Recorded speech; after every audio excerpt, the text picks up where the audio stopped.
We will wait for 2 minutes and then we will start the topics. Regarding the anatomy of skin, hair, and its appendages, most important point is knowing about the mostly the basic structure of skin, then dermoepidermal junction, okay, then functions of skin and hair, then about the hair cycle, then various structures of nail like we will discuss in this lecture. Then at the last but not the least is regarding skin appendages. Usually these questions are not given in your theory examinations, but many a times they will ask these questions in your viva voice examination. So before going into any kind of clinical discussion, obviously knowing the basic anatomy of the structure is important. That's why this class is important. Also, when we discuss about various structures of the skin, hair, nails, and appendages, we know about how our skin works or how our integumentary system works. So when we discuss upon various clinical conditions or various diseases of skin and hair and nails, then it will be easier for us to know the pathology of the disease. Okay, so we will start with the PowerPoint. We will start with the first, most importantly, the slides. Okay, so first we will discuss about the appendages of the skin. Okay, so as we all know, most important structure in our skin is the hair. Okay, now hair basically is a complex organ, we can say. Okay, it is not only have a single hair, but it is composed of a pilosebaceous unit. Okay, so pilo means hair, so it will be having a follicle, that is a space in which a hair will be present. Now as we told, it is having a pilosebaceous unit, so obviously sebaceous gland will be there. Now apart from sebaceous gland, a pilosebaceous unit contains arrector pili muscles, then there will be presence of blood vessels over the dermal papilla or the root of the hair. So nutrition is coming from the dermal papilla. Hair is lodged in this follicle or space for hair. Now important aspect about hair follicle is hair is present in the dermis. So basically hair is a dermal structure which comes out of the epidermis through the follicle. So the pilosebaceous unit is a complex structure composed of sebaceous gland, arrector pili muscles, blood vessels, and obviously hair and its follicle. Now hair, about the anatomy of hair. So we all know hair is a dead tissue and it is nothing but a keratinized elongated structure which is formed by invagination of the epidermis into the dermis. So hair is actually invagination, ingrowth. Here we can see it is an ingrowth of epidermis into the dermis, and it is a modified kind of epidermal growth. So now when we look closely over the anatomy of hair, we can see various structures. That is, first it is a dermal papilla. Dermal papilla, then there is presence of root of the hair or bulb of the hair is there. Now various sheaths are there in the hair. So we will discuss these things in detail. First thing is about the bulbous exumption or the hair bulb, which encloses the dermal papilla. So what happens, it's like during proliferation or formation of the layers of the skin, keratinization of the skin, there is continuous onion peel like deposition of keratin in the hair follicles. Okay, now the keratin deposition happens in various different stages. over the period of time, giving rise to different parts of hair follicle. So the papilla of the hair, here we can see, contains the blood vessels. Apart from the papilla of the hair, it doesn't contains any actively dividing cells. Okay, so active dividing cells are basically present in the matrix of the hair. So here the hair matrix is there, where the active dividing cells, from where the cells or pluripotent stem cells are present in the hair matrix. Now this hair matrix is giving rise to various different layers of the hair. So what are the layers of the hair? First is the medulla. Medulla is the inner part.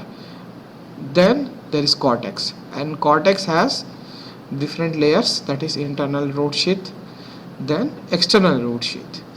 Now internal root sheath has got three different, this is the cross section of the hair, we can see there is medulla, then there is cortex, and outermost is cuticle of the hair. So the internal root sheath is composed of three different layers, that is Henle's layer, Huxley's layer, and internal cuticle. After that, outer root sheath is present and it is covered by the outer cuticle of the skin. Surrounding that, various connective tissue, and there is a small glassy membrane is also present, and connective tissue is present, which is forming the hair follicle. Now some melanocytes are also present in the matrix of the hair, which give rise to the color of the hair. So these melanocytes, which are present in the hair matrix, give rise to pigmentation dispersed throughout the shaft of the hair or cortex or medulla of the hair. Here we can see there is various keratinocytes in the cortex, and these melanocytes are giving cells to the cortex. Now this variation of these melanocytes and variation in keratinization can give rise to the various hair colors.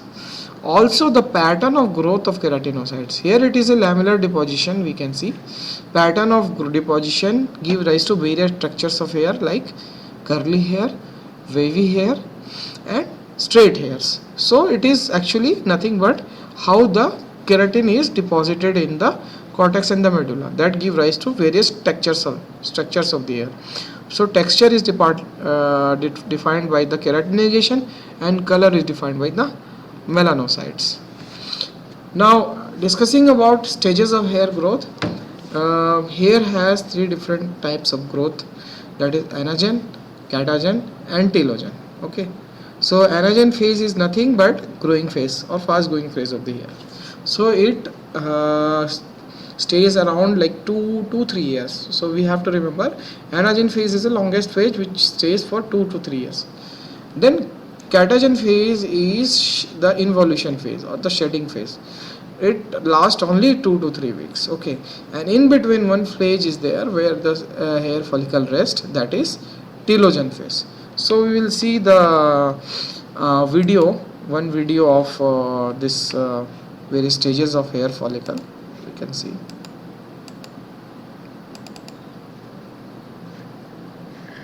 You can see here.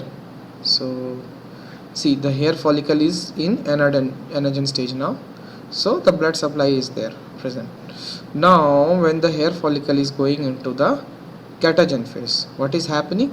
The blood supply is lost and the dermal papilla has gone up. Okay, so the papilla is gone, and lastly the hair is falling off. This is how the hair cycle happens. Now this is the sebaceous gland which is lubricating the hair follicle.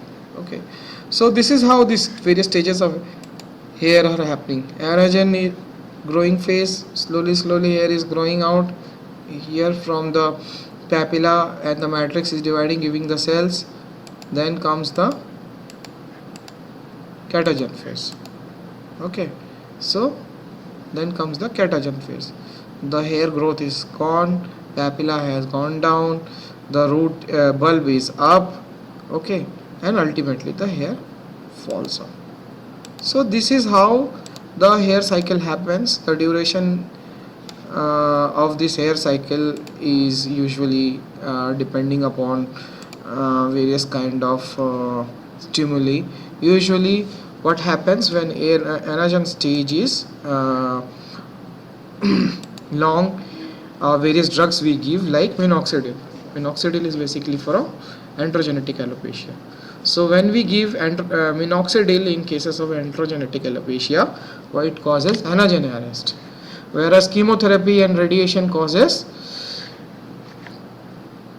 apoptosis of the actively dividing cells, that is anagen or anagen effluvium. So anagen cells are killed, so it causes anagen effluvium, whereas telogen effluvium is following any kind of stress over the body, so that the anagen phase of the cells rapidly goes into telogen. So telogen effluvium is very commonly post pregnancy typhoid fever or any kind of febrile illness or severe stress to our body. Even in cases of mental stress, telogen effluvium is very common. Now types of hairs we have to discuss. We know there are three different kinds of hairs: lanugo, vellus hair and terminal hair. So lanugo usually is fetal hair. Vellus hair is nothing but it's a fine velvety hair present all over our body, especially over the limbs, and terminal hairs are mostly present over the scalp, pubic region, over the axilla and chest. Usually terminal hairs will be more in males, whereas vellus hair will be more in females. Lanugo is usually seen in fetal skin. Okay, so we have discussed about anatomy of skin, hair follicle.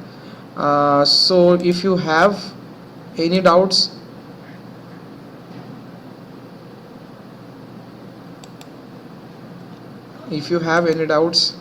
kindly ask me questions.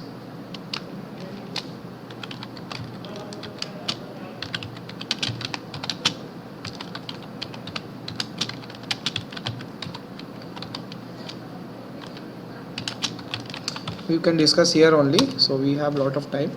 So every topics we will discuss, 15 minutes time will be there, then we can go, because these topics are not big, so we can discuss any anatomy of hair. If you want, we can discuss any doubts on anatomy of hair, or we will then go to the next topic. Okay, if you don't have, then shall we proceed to the next topic? Are you able to hear me?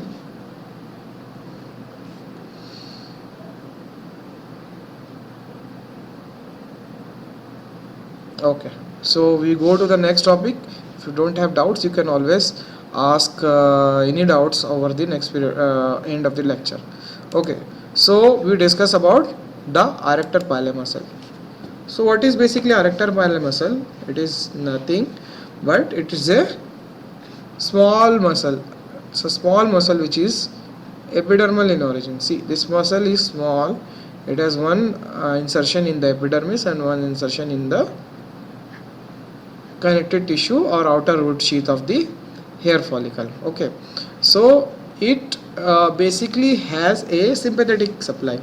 It doesn't have a motor supply. You can't on your own erect your hair follicles. So sympathetic supply means any kind of stimuli, mostly like cold or when you are scared.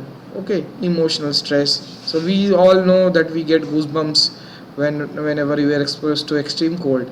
Basically this structure is going into a what we call vestigial mode in humans. The use is not much, but specifically in animals, and those animals who live in colder climates like the grizzly bear. Those animals, they have prominent arrector pili muscles because they have dense hair follicles. So what they do is that they erect the muscle whenever the animal is exposed to the cold weather. So the hairs are erect and it creates a air pocket or warm air pocket in between the outer environment and the lower skin. So as we all know, air is a bad conductor of hair, so it provides a good insulation to their skin, specifically furry animals. So arrector pili muscles, apart from giving rise to erection of hair follicle, it has also a function that it stimulates the sebaceous gland. See this arrector pili muscles, it is just going around the sebaceous gland. So whenever there is a stimulation of erector pili muscles, there is release of this sebaceous material around the hair follicle. Okay, so this sebum which is secreted wherever there is contraction of muscle, this sebaceous gland will expand and contract and release the sebum. So this sebum will help in lubrication of the hair follicle or in the skin around the hair follicle. That we will discuss in also later about the sebaceous gland.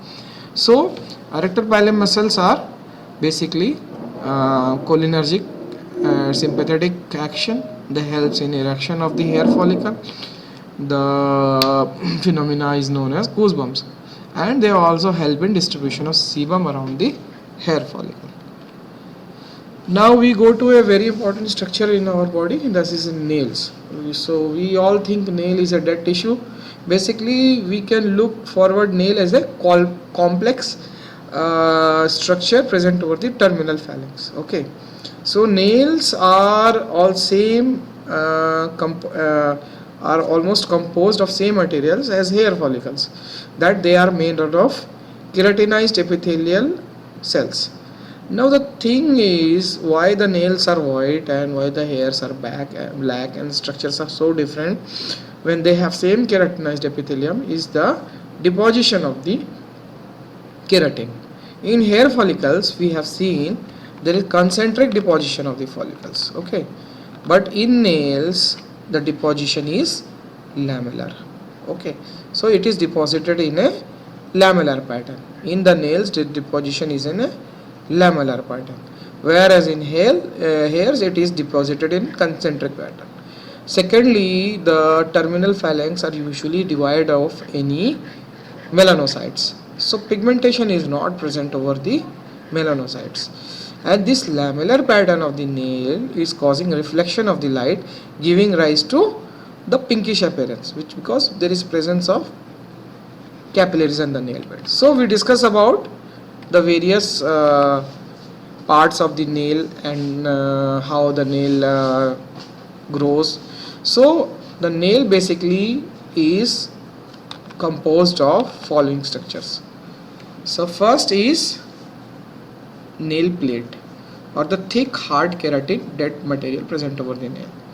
So nail plate is composed of keratin. Now second part is just part below the nail or on the bed, it is the nail bed. Okay, so first part is nail plate, second part is nail bed.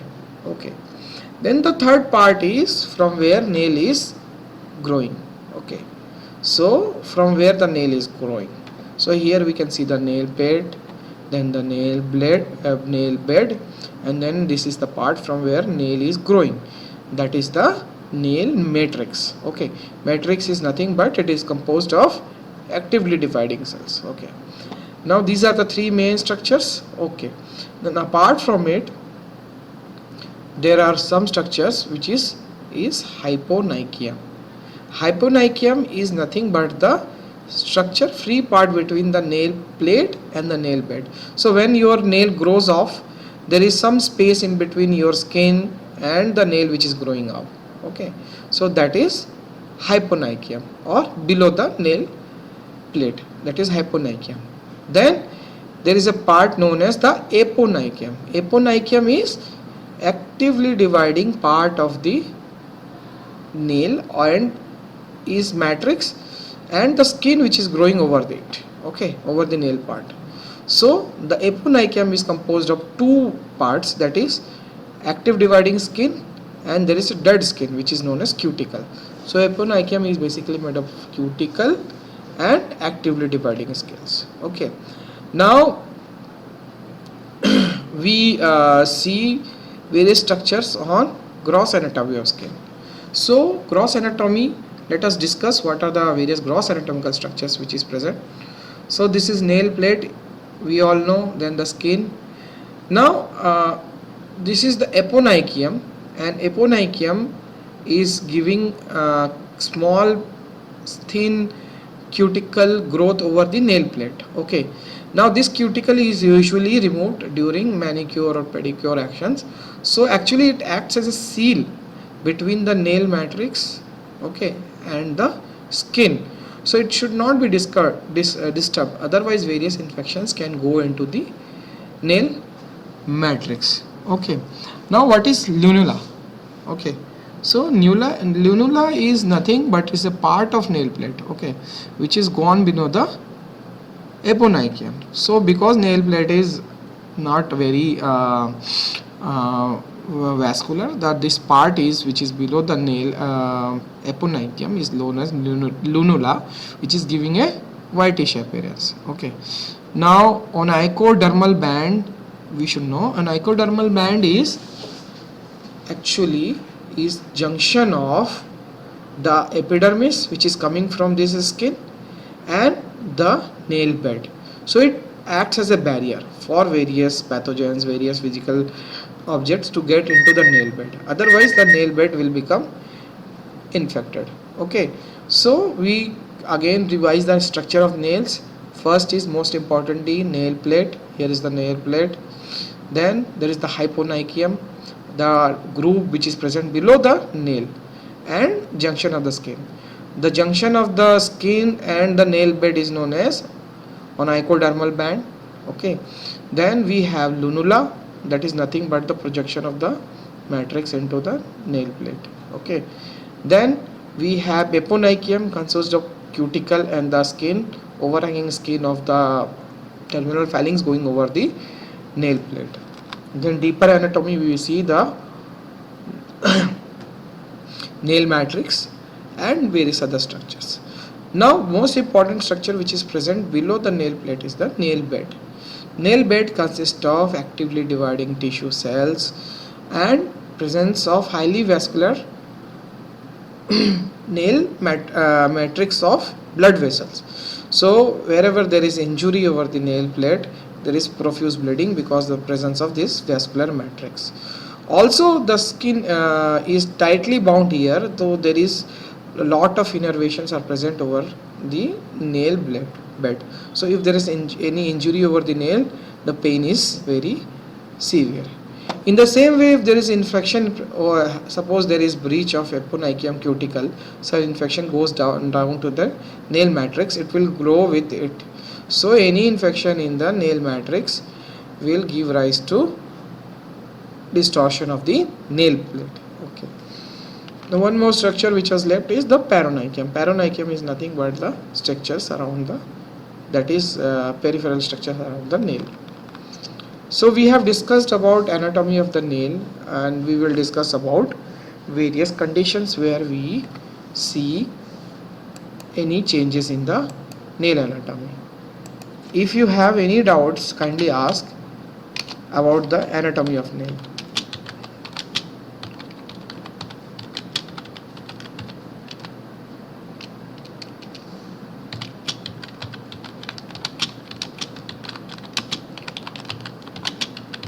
If you have any doubts, kindly ask the questions. We will discuss in between. You can ask the questions. You can just type your question and send to the in the meantime we will keep on discussing regarding okay, the injury to the nail actually is very painful because of two reasons. See, first is that we all know that our fingers are tactile receptors for our body. They are the primary receptor organ, touch receptor we can say, because every day whatever we are perceiving is by our fingers. Touch, I am talking about the touch sensation. So there is profuse amount of nervous innervation over the proximal phalanx, over the nail plate, around the nail groove. Okay. Second thing is that the whole nail anatomy is a tightly packed structure. Suppose there is an infection in the nail, our skin. The skin will stretch, so the nerve endings will be not pushed. So there is no positive oncotic pressure over the nerve endings. But suppose if there is a tight space structure and we try to push a lot of fluid in that, okay, suppose we try to push lot of fluid in our skin and skin is not stretchable, then what will happen? There will be very high positive pressure inside the tissue. So in suppose there is a infection of the nails, or simple there is paronychia, then the nail swells up, but because there is the space for expansion is very less, because everything is quite rigid, quite hard, there is lot of positive pressure inside and there is lot of pressure over the nerve endings, so it makes any nail infection, specifically paronychia or any injury to nails, because post injury you will have swelling, you will have fluid accumulation, that becomes very painful. Okay, so if you have any questions you can ask, we will continue with the various conditions. So we'll discuss about Bewes line. Bewes line are very commonly seen in conditions. I think you must all have seen some kind of Bewes lines in some or other person, specifically in malnourished childs. So it is nothing but the transverse depression of the nail. What is that? Proximal matrix. Okay, so this you just see here how the depression is there. Okay, nail matrix, and disruption of the mitotic activity. So it is actually affected in the nail matrix. So from here it will start and slowly it will grow as the nail grows. So Bewes line can show or tell the nutritional status of a person 2 months, 3 months back. Suppose because the growth rate of nail is around 0.1 mm. So 0.1 mm is very less. So suppose somebody is having Bewes line here, so we can think that the patient is had some kind of malnutrition episode in the past, like past 3 months or 4 months back. So it is also seen in other conditions like any kind of coronary artery disease. Okay, it is also seen, and it is also associated with malnutrition and trauma. So very importantly, we should know that nails are very important indicators of our general health. So few of the conditions which you should know. First is the Bewes line. Then second is onychomediosis or nail shedding, or we can see total loss of nails, that is. Okay, so onychomediosis is proximal detachment of the nail plate from the proximal nail foot. You can see here the proximal nail foot is there. See how badly the nails are detached from here and it is bleeding so much. So onychomediosis is one of the conditions which can be observed in cases of severe malnutrition, and some patients they will have hereditary disorders of keratinization. In that conditions also onychomediosis can be seen. Other condition is very commonly is nail pitting. Now pitting of nail is nothing but it is punctate depression of the nail plate surface. So here we can see multiple depressions like acne scars were present over the nail plate. Now pitting is very important because pitting is very common in conditions like psoriasis. So some patient is complaining of some skin disease. Suppose he has applied some moisturizer or some tube and now the skin disease is gone. Now you are not sure that it is eczema or psoriasis. So you can see for pitting of nails. So if pitting of nails is present, then it gives a strong indication that disease might be psoriasis. It is not always true that pitting is not present in normal individuals, but it is more commonly seen in associated with psoriasis. One more condition where pitting will be seen in alopecia areata. Now alopecia areata and psoriasis, the pitting is quite different. In psoriasis the pitting is random, there is no pattern, but in alopecia areata there is scotch plate or a matrix like. The pitting will be in a regular pattern. Suppose we make a grid, so it will be grid like pattern. Okay, then onychorexis or longitudinal ridges, these are very common, even seen in normal individuals. Okay, so onychorexis is a one condition where we can see onychorexis in lichen planus. So lichen planus is one of the conditions onychorexis is present. Anyway, onychorexis can be seen in many individuals, which is a common phenomenon. Then leukonychia or white nails. So why leukonychia is parakeratosis. So nail plate has got two parts, dorsal and ventral. So when there is parakeratosis, there is loss of translucency. So we all know the keratin in our skin and nails are translucent because it is anucleatic, so we can see the underlying blood vessels giving a pinkish hue.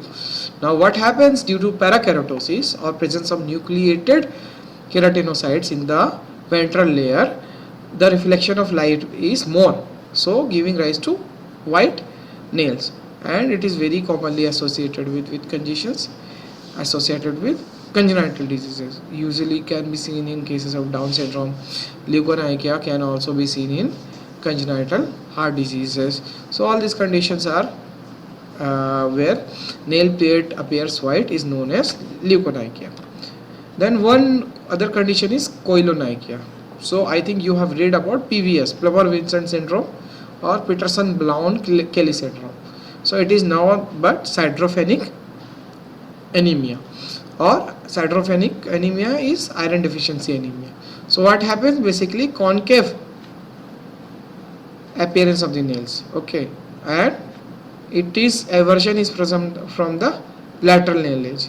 So koilonychia can be seen in cases of severe iron deficiency anemia, and those all especially in females and pediatric age groups where there is a prolonged case of iron deficiency anemia, this kind of fingernails can be seen. Now one of the conditions apart from changes in nail plate is the nail bed. Now we can see there is presence of multiple splinter hemorrhages. So these splinter hemorrhages are very indicative of some of the conditions like vasculitis and endocarditis. So any inflammatory vasculitis or infective vasculitis, that like endocarditis, there will be presence of splinter hemorrhages. So if somebody is presenting with features of vasculitis like there is presence of intermittent claudication, there is presence of multiple petechiae and splinter hemorrhages, strongly suspicion of vasculitis go. So just examine the nails, you can suspect vasculitis and further go for anti-ANA test in the patients. The clubbing of nail is very important because why? Because there is thickening of the, what is that? Thickening of the nail or obliteration of the angle. Whenever we match our nails, there is a triangular diamond shaped angle. So that is known as Shamro's window. Now the angle which is formed is known as Lovey-Bond's angle. Now if there is clubbing of nails, the angle will be, when we meet our nails, there is slight space in the between the two nails.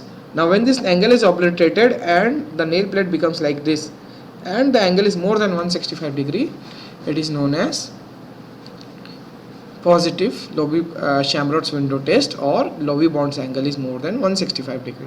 So this is commonly seen in heart disease, lung disease and gastrointestinal disease. So very commonly seen in COPD, very commonly seen in ARDS, very commonly seen in congenital heart disease. So clubbing of nails are, and idiopathic clubbing of nails can also be seen in many cases.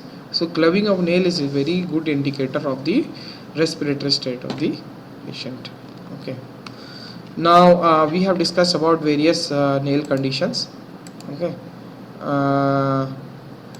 If you have any doubts regarding any condition over the nails, you can ask the question.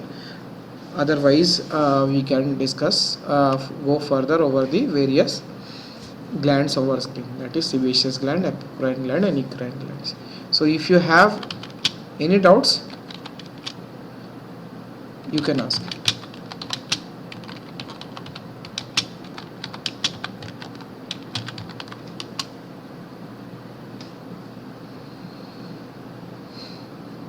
Okay, so I think if you have any doubts, just to put a question or the text. We will go to next to the various glands of this skin.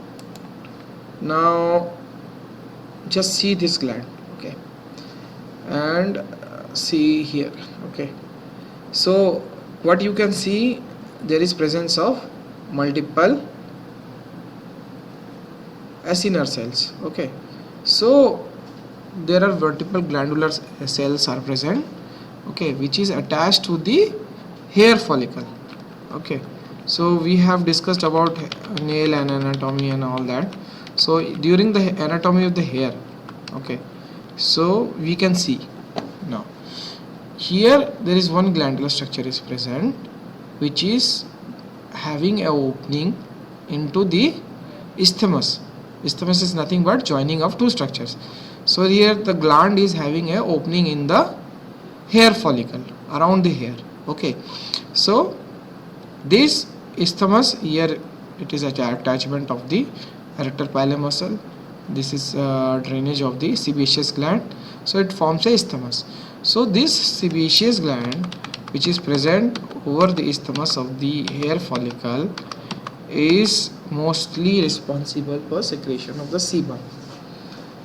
Now they contains various acinins. You just see acinar cells are there, and it is clearly white. Why?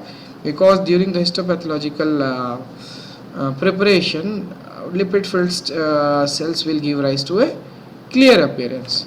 Okay, so they are containing multiple round acinins filled with lipid, and these cells are usually lost by holocrine action.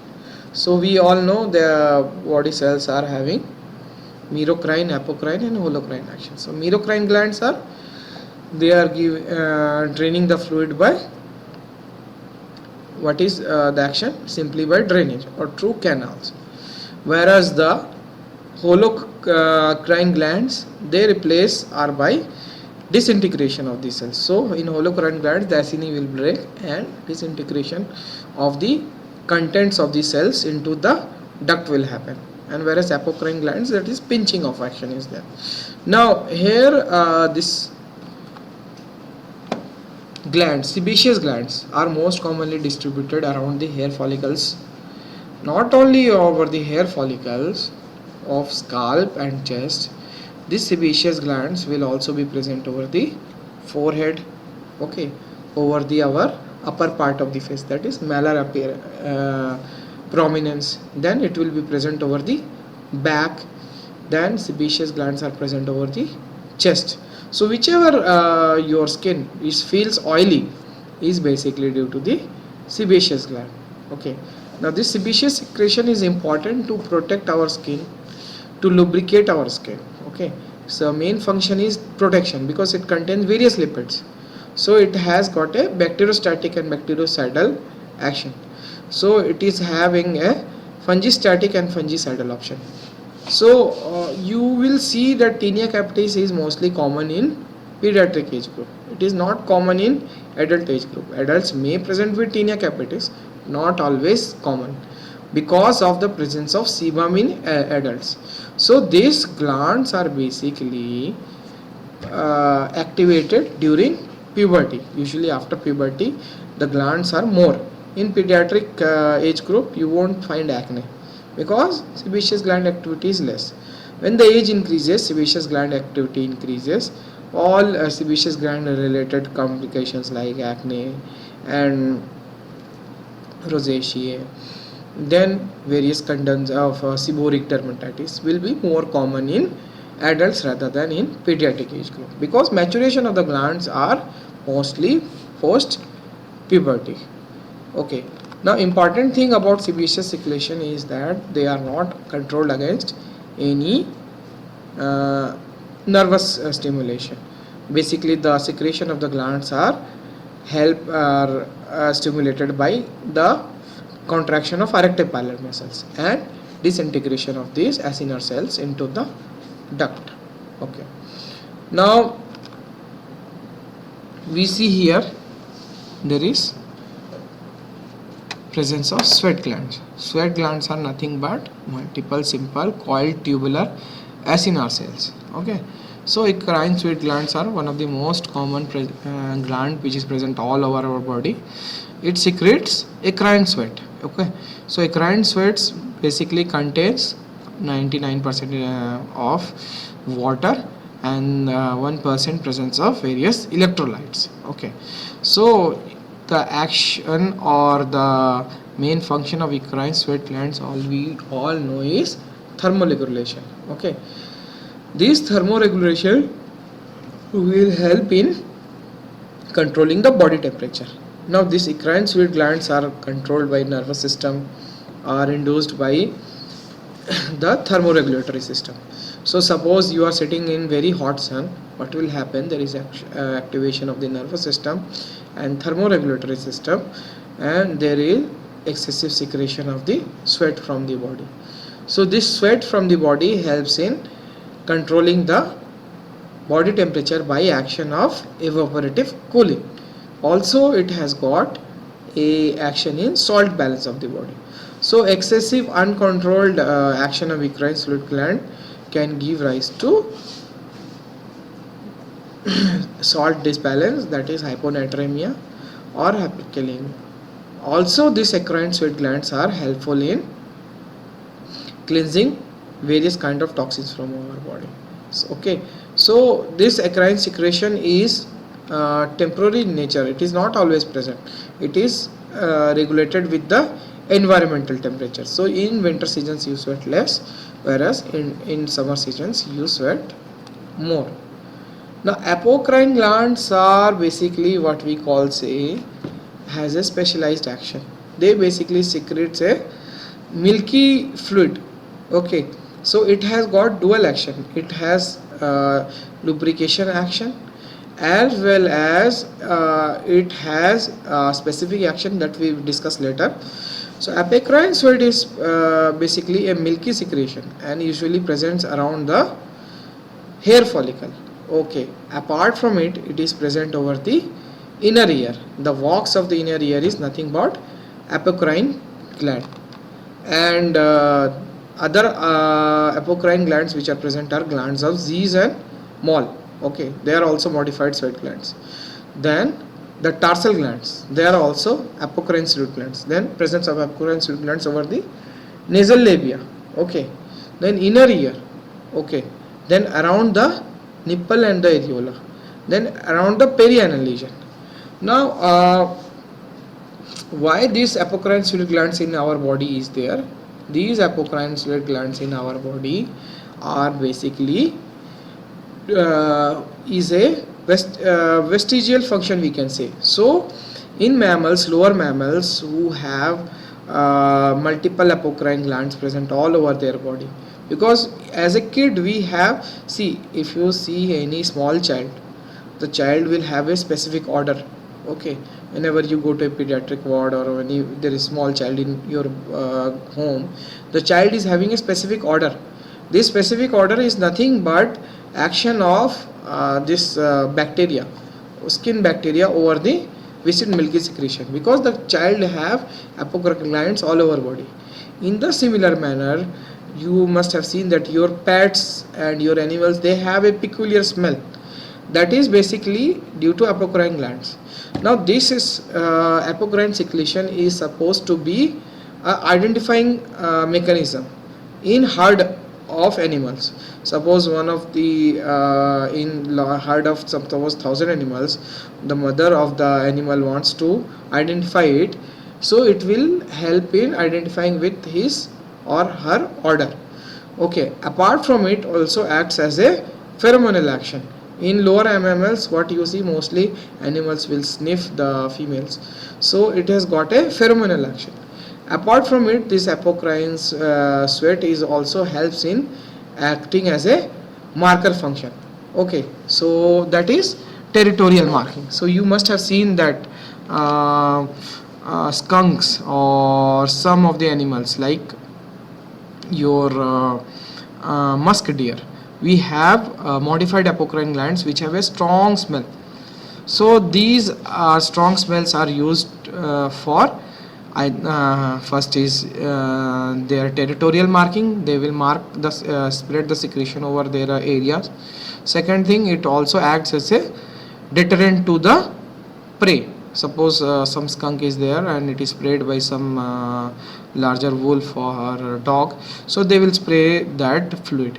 So this apocrine fluid gland has more functions in lower mammals rather than in primates, but it is present over our body, and the main cause of smelling in our sweat is nothing but secretion of the excessive secretion of this fluid and bacterial fermentation of that condition. Now one thing we should remember that the apocrine glands are basically mediated by adrenergic nerve endings and not cholinergic nerve endings as in eccrine glands. So see, these eccrine sweat glands are basically acted by cholinergic system or parasympathetic system, whereas apocrine glands are basically innervated by the adrenergic system, because adrenergic system was also innervating the arrector pili muscles. Usually apocrine glands are mostly present around the hairs, so it will innervate both the adrenergic system will innervate both the apocrine gland as well as the arrector pili muscles. Okay, so we have discussed about various structures of the skin, various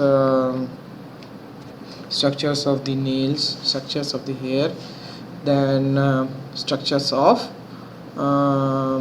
your skin and its appendages like apocrine glands, eccrine glands, and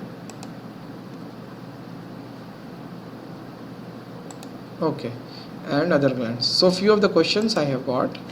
Okay, now 10 minutes are there. You can ask your questions, whatever doubts are there you should ask.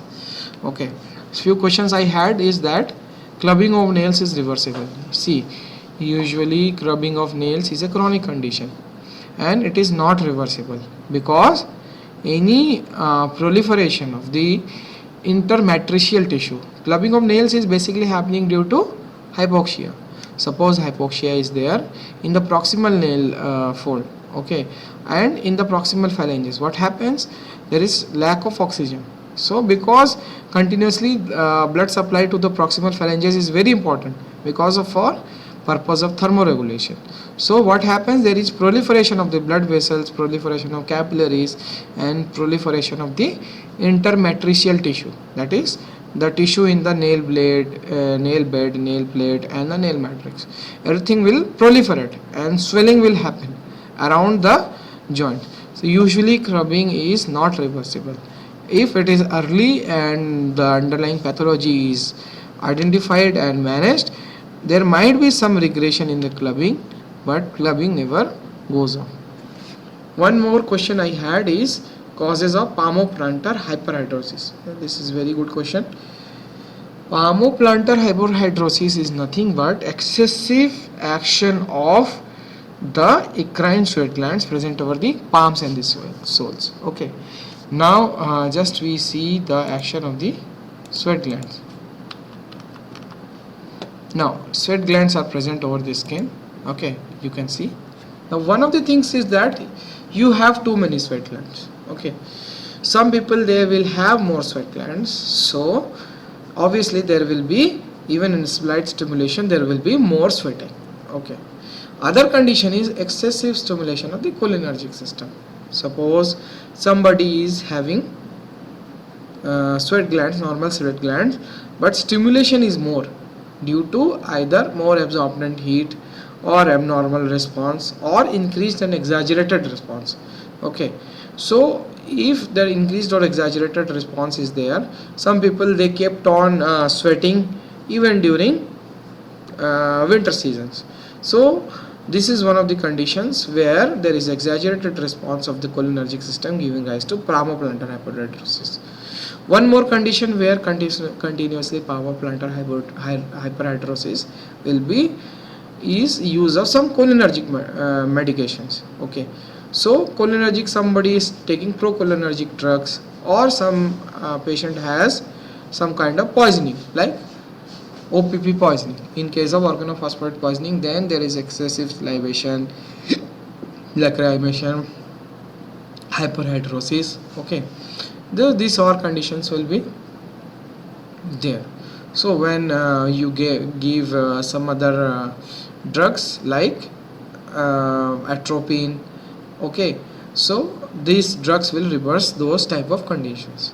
So even atropine is not atropine, but atropine analogs are methacholine are used in management of palmoplantar hyperhidrosis. So basically either due to increased glands or excessive stimulation or abnormal stimulation, either due to drugs or any nervous conditions, because we have seen that in leprosy patients there is no hydrosis, there is no sweating in hands and so because of the death of the terminal nerve endings. So either nerve endings are excessively exaggerated or there is more glands. So even of normal stimuli, excessive amount of sweat is secreted. So see, treatment of palmoplantar hyperhidrosis, most importantly, as simple as that, if there is excessive leaking of any drain, you simply block the drain. So we can take a occlusive agent like aluminum chloride. So aluminum chloride is what it is causing? It is obstructing the passage of the sweat glands. So if you just simply rub aluminum chloride in your skin, it will form a thin barrier over the follicles, or sorry, over the eccrine sweat glands. Now the problem with eccrine sweat glands is this kind of treatment is not permanent. It is a temporary condition. Okay, so this due to this temporary medication, if patient is continuously having excessive hyperhidrosis, we can go to some oral medications like methaqualone or bethmecol. So this kind of oral medications we can give if there is excessive perspiration all over the body, somebody is not able to tolerate, but these drugs are having their own side effects. One of the very easy solution of this condition is chemical denervation. So simply we are sympathetically blocking, that is we are blocking the nerve over the hands and the axilla wherever hyperhidrosis is more, simply by injecting botulinum toxin. Sir, onabotulinum type A toxin or onabotulinum type simple botulinum type A toxin. Both of the toxins we can inject over the hand and the axilla. Subcutaneous injections are given. It will temporarily block the nerve receptors, okay, because it causes nerve paralysis, nerve receptor. So hyperhidrosis will be gone in few seconds. 1 to 2 sittings, and further treatments can be given to control palmoplantar hyperhidrosis. Okay, I think any other doubts are there, you can ask regarding any other conditions.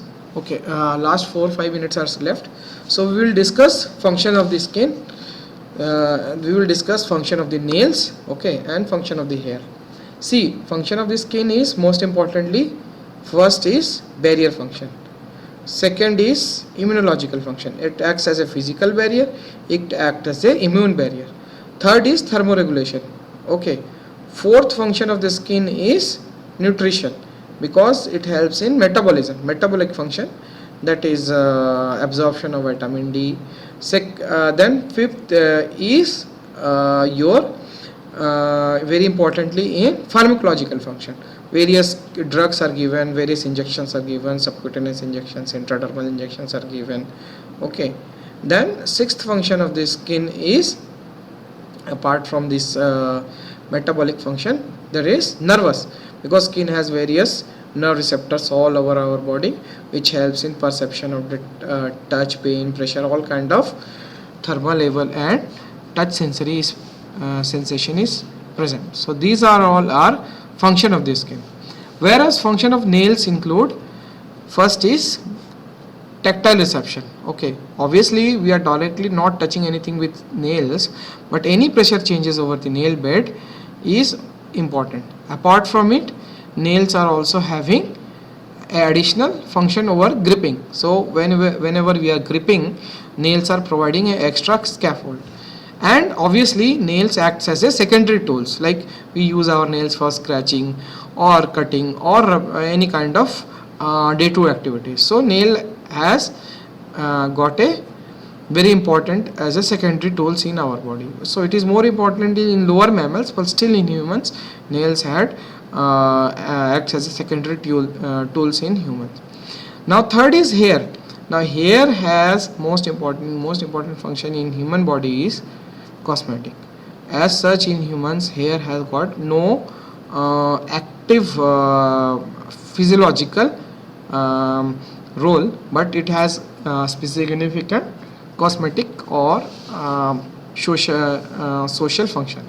Apart from it also acts as a thermoregulation over scalp. Okay, so it saves us from escaping of heat, cold. It has act as thermoregulatory action. And hairs also acts as a sensory action, because every hair has got rich nerve innervation. So whenever we touch our hair, so it's not like the hair is a dead tissue. Whenever we touch it, we are moving also the underlying papilla also. So there is perception of touch is also present over the hairs. Now function of the sweat glands, we all know it is basically thermoregulatory. Apocrine glands is mostly acting as a marker function, more importantly in lower mammals than in humans. And last but not the least, the sebaceous gland, which has got both lubrication as well as causes of protective action, protective chemical barrier, basically we can say. The contents of sebum like linoleic acid and oleic acid and other fatty acids, they helps in protecting us for various bacterial and fungal infections. Now if you have any doubts, kindly ask your questions, and if you don't have, then we will end the session. We'll have 2-3 minutes are there, so just ask your questions. We will have started on 12:05, we'll end by 13:05. So if you have any questions, you can ask.